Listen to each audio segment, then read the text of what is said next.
What happens after death? Could we ever come back?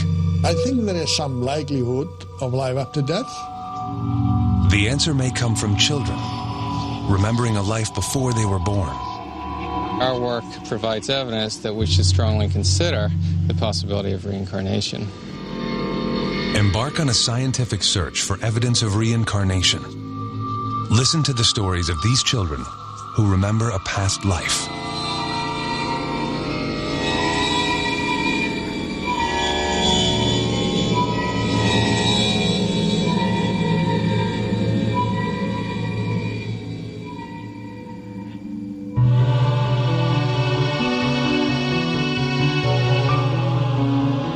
Everybody was asleep when the fire came.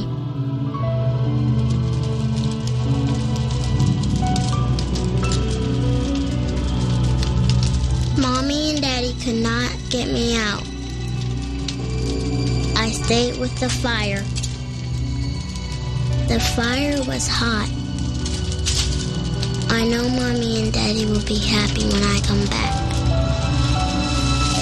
The memory of a child. Not of death, but of a new life.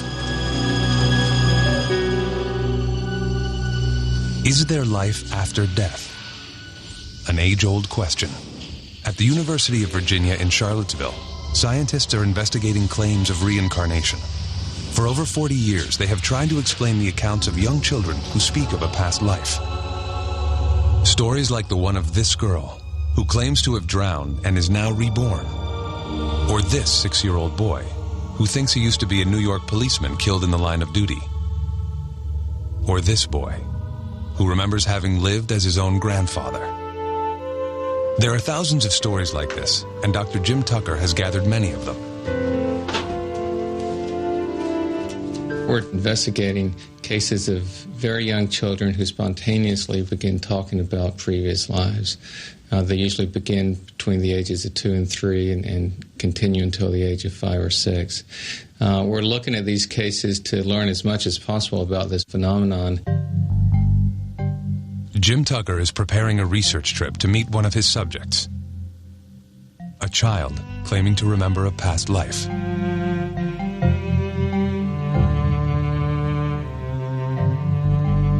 Gus Ortega is a little boy in Colorado who has talked about being his grandfather.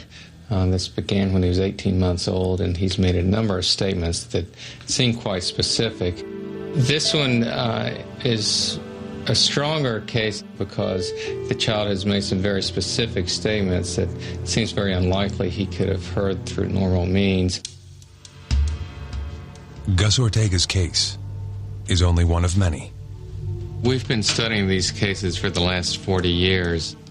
We've now collected over 2,700 cases like this. These cases have been found all over in Asia, in West Africa. They've been found in South America, in Europe, and the United States, pretty much wherever they've been looked for. The most convincing cases, however, are found on an island south of the Indian subcontinent, in Sri Lanka.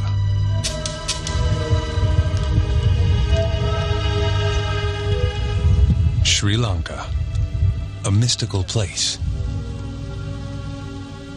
A place also where people believe strongly in reincarnation. Most of the island's inhabitants are Buddhists. One of the reasons may be why there are so many cases of children remembering a previous life.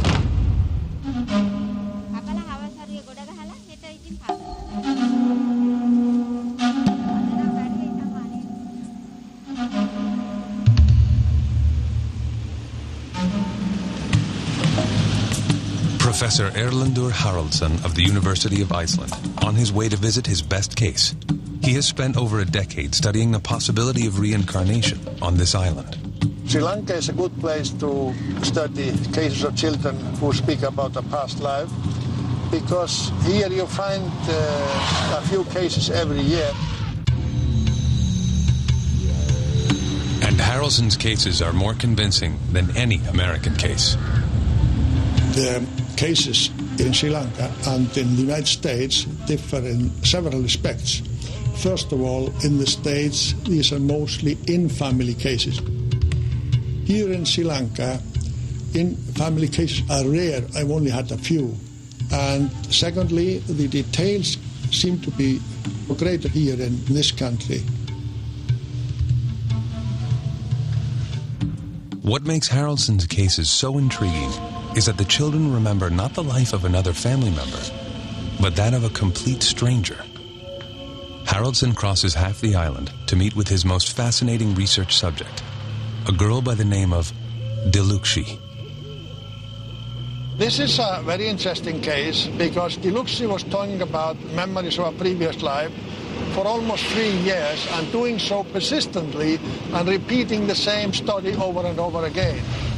The little girl Haraldson is about to meet shocked her parents when she said that she was not really their child. She claimed she had another mother and father elsewhere. She was saying that she had lived in a place near Tambula, and there was a stream there. She had fallen into a stream and drowned. Haraldson hopes the trip to meet Diluxi may yield some answers. I was always interested in these images or thoughts or behavioral characteristics that are sort of out of tune with their present life. How do they arise? How do they come into these children?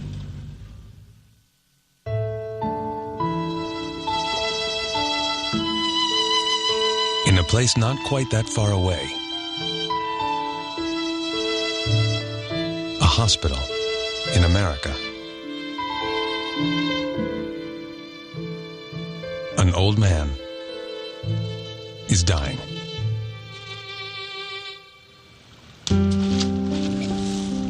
And a young boy believes he is this man reborn. Gus Ortega is a normal 6-year-old. Like most boys, he cherishes his time with his dad. But this relationship is different. Gus remembers that he played with his dad in a previous life. Only then, he was the father, and his dad was his son. This is the case that UVA scientist Jim Tucker is investigating.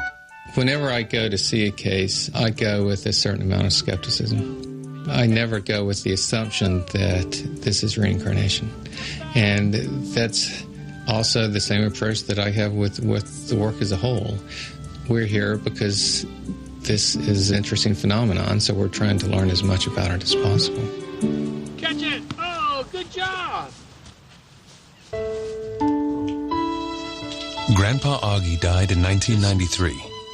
His son Ron found him lying on the floor in his home. A stroke.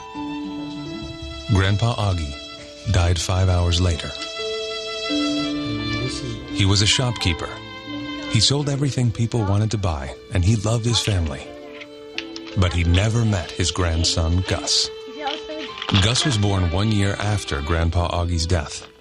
One day, when he was just 1.5 years, Gus was alone in his room with his father. Ron came out and told me that he had just finished changing Augie's diaper, and that he looked right up at him and said, "You know, Dad, when I was your age, I used to change your diaper." I was flabbergasted, to be honest with you. I thought it was just kind of strange, especially the choice of words to say that phrase, "when I was your age," for this little 1.5-year-old toddler.